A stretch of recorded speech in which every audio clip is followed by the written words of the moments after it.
Hello, so today we're going to be doing Chiron in the zodiac signs and how to self-soothe. So I'm really fascinated with Chiron. I think it's a very interesting asteroid. It's basically the asteroid of pain, trauma, and healing, you know, all the fun stuff. So because of that, this is kind of a more sensitive video. So disclaimer, this is going to have mental health and depression and, you know, funky things that we all go through or struggle with. And it's important that I just kind of set that there because sometimes you don't want to go onto YouTube and find the super tense video about your trauma and healing. Sometimes you just want to watch like a tutorial or something, which I hope I can eventually do. I just don't know if you guys want to see that yet, and I'm scared that no one will watch it. So hopefully soon I can do that.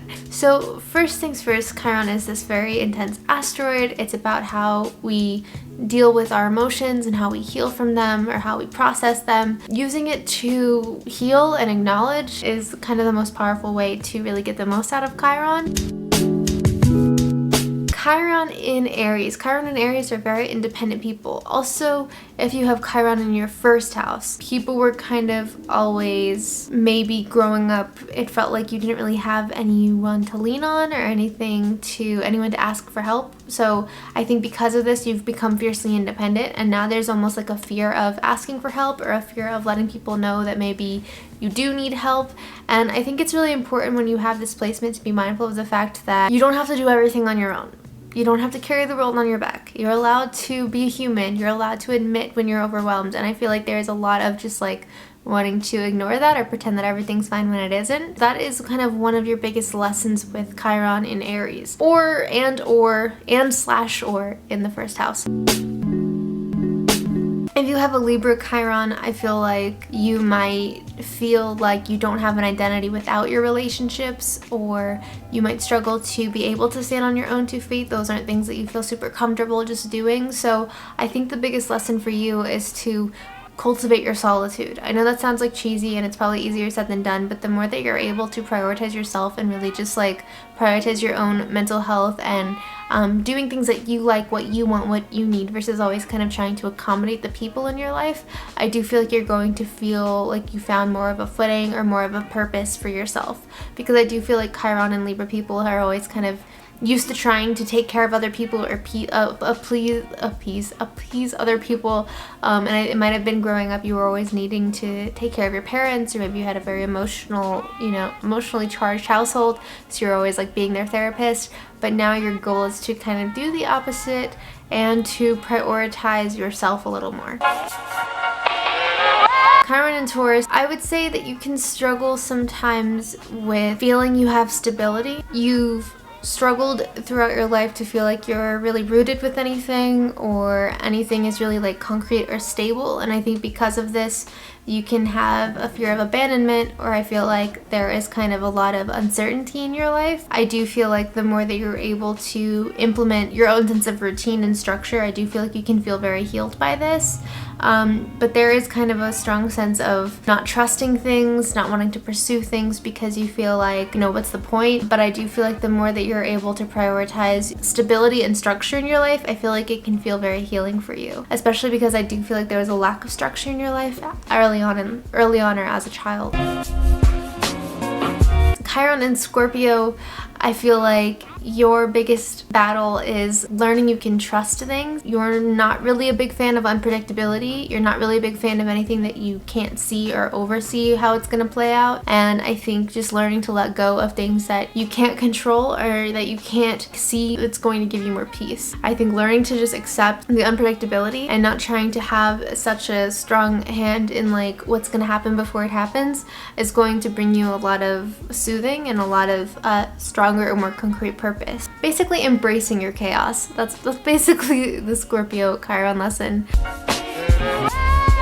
Chiron and Sagittarius, you might have felt very caged and controlled early on in life. I think that the most healing thing for you is like traveling, exploring, going to new places, seeing sights, but also just like investing in your education and your enlightenment. Not like the stereotypical go to college education either. Taking a class about something that you really are passionate about and that you really care about. You are a very like sponge-like brain person. So I feel like the more that you're able to just learn and pursue the things that interest you, I feel like it's going to be so much more healing for you.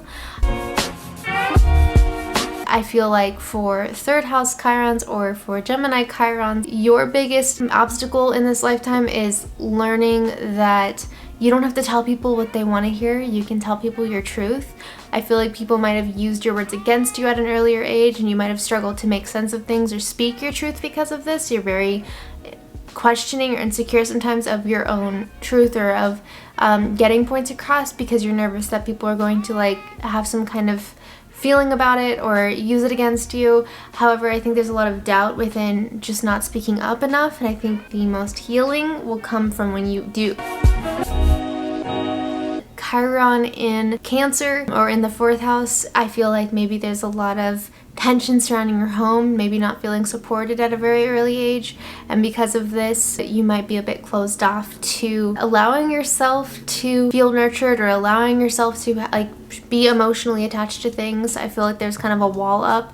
However, I do feel like you're going to find the most breakthroughs and the most like liberation when you're able to have strong bonds, have connections, and also just do things that nurture you. Even if it's like buying bedding and pillows on the weekend, I feel like that's really something that's going to be like strangely healing for you, and I don't think that you expect it to be.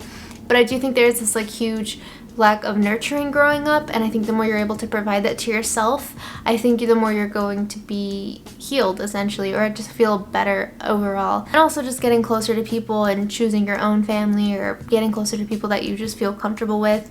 Those are all kind of key variables with this. Chiron in Capricorn or the 10th house, I feel like maybe there's some tension about needing to support people in your life financially or emotionally. I feel like maybe growing up people were kind of unreliable, and I think now you always want to make a point to always be the reliable person. However, I feel like finding balance between structure and rest is very important because you're very quick to overly kind of accommodate your work demands over your health demands, and that could be something that challenges you later in life. I think the more that you go after your career goals and the more that you kind of have discipline in your life, I think it really alleviates a lot of tension within you. But there's kind of a like gray area of going either too far into that area or not enough, so I think finding balance is really important. Chiron in the 5th house or in Leo, I feel like you deny yourself pleasure. You don't always allow yourself to do things that you enjoy doing. I think there is a fear of expressing yourself. I feel like maybe people were always kind of quick to misunderstand you, and I think because of this you've always kind of been really hard on yourself. I think the more that you empower yourself in this lifetime and the more that you really do things that feel like true and authentic and overall just feel good for you, I think it's going to feel a lot more illuminating. Easier said than done, I know, but even if it's just like dressing up and taking yourself to a nice dinner or going to a show or taking photos of yourself that you really like and posting them even if you feel uncomfortable, like those are all ways to really soothe this. Chiron in the 11th house or Aquarius, if you have either of those, they don't have to be cohesive. I feel like you are someone that might have always felt misunderstood in large group settings. I feel like maybe you feel like people are always kind of weird towards you or outcast you. You might even feel like a little bit like a loner. So I do think that the way to alleviate this in life, or the way to not feel so outcasted, is to, one, not outcast yourself, not write off situations and not even try to do them because you're scared of being rejected, but also getting involved with humanitarianism or activism or things that really just matter to you, connecting with people on like a moral compass way. It won't feel so robotic, or it won't feel so enough. I think when you can find a common ground of authenticity, I think you can feel more comfortable getting to know people, but you also have to give people a chance. Chiron in Virgo or Chiron in the 6th house, I feel like growing up there wasn't a lot of control in your life. I feel like other people just kind of got to call the shots, and just things were kind of just, you might have felt like a rag doll a lot, just kind of pushed with like whatever direction life took you. And I think now because of that you can be very hyper controlling of yourself and situations around you. I don't think you mean to be. I just think that it makes you nervous when you don't have any kind of understanding of what's going on, similarly to Chiron and Scorpio kind of. So I think the best way to alleviate this is, honestly, as awful as it sounds, embracing your own chaos, but also having your own routines and structures so that you don't feel so chaotic. Because I do think it can be hard for you to kind of ground yourself because you didn't really have a foundation to learn how to do that growing up. Chiron in Pisces or Chiron in the 12th house, I feel like you have always kind of doubted yourself. You feel very drained easily by others because you're very empathetic and quick to pick up on like how people are feeling and thinking. I think the most important thing for Chiron and Pisces people is boundaries, because I think people feel very comfortable to like access your energy or like ask you lots of questions, and you're a very kind person, so you're always like quick to overly extend yourself, cater to what other people need or want from you. And so that is kind of why I think the more you assert your boundaries, the more you're vocal about what you're not okay with, what you're not going to tolerate, I think it's really going to alleviate and also support, you know, the voice that you have, because I feel like there's a lot of times where you forget that you even have one. Yeah, okay, so overall, if you liked this video, please consider giving it a thumbs up. Don't forget to like, comment, and subscribe, please, and I will see you in my next video.